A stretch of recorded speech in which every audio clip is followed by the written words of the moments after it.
Hello everyone. In this video, I explained in detail about the superior view of the skull, that is Norma verticalis. When we see the skull from the above, it seems like that oval shape, that is, it is wider in posteriorly and narrow in the anteriorly. So Norma verticalis shape, it looks like oval. The bones seen in that Norma verticalis are in the upper part of the frontal bone anteriorly, posteriorly uppermost part of the occipital bone, and parietal bone on each side. The sutures, that is fibrous joints of the skull, are known as sutures. They are immobile. Immobile joints. They are number one, coronal suture.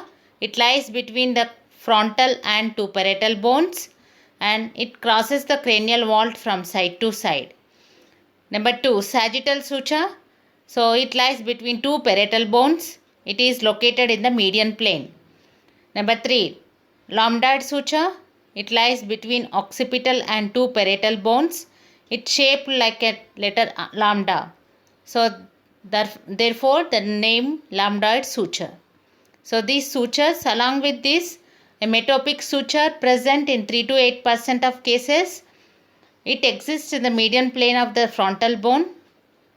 Usually it is a remnant suture between the two halves of frontal bone in fetal skull, which developed by individual centers of ossification. So other features other than bones and sutures, Norma verticalis, the specialized features are: number one, the vertex. It is the highest point of the sagittal suture. And number two, parietal tuber. It is the area of maximum convexity of the parietal bones. So this is a common site of the fracture of the skull. So number three, parietal foramen.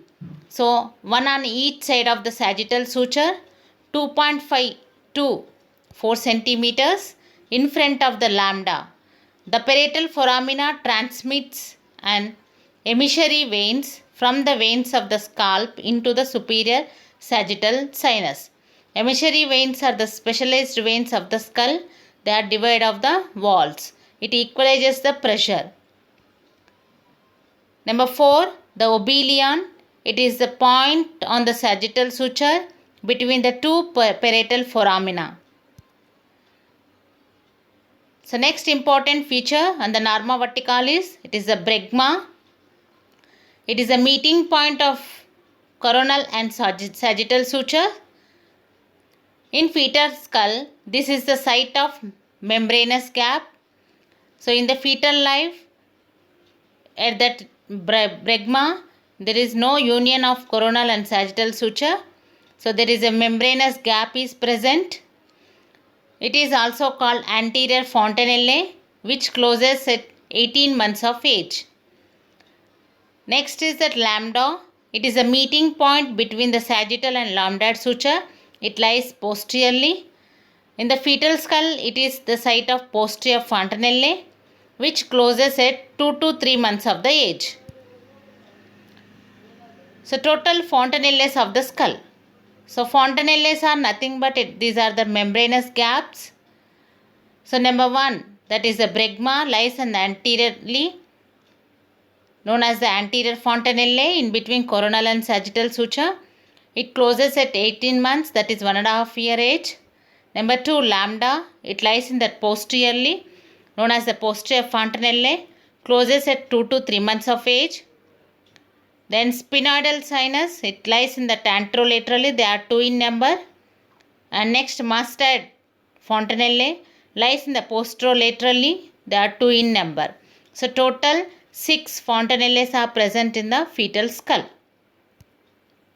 So importance of these fontanelles. So these fontanelles are membranous gaps.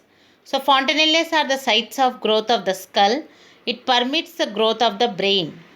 So if fontanelles are fused early, the brain growth stunted and child will be less intelligent. Usually a sunken fontanelle are known as that dehydration, shows that dehydration. So while a very taut or protruding anterior fontanelle shows high intracranial pressure. So these are the clinical importance of the fontanelles. So this is about the in detail Norma verticalis. So upcoming video I will post about that Norma lateralis. Thank you for listening.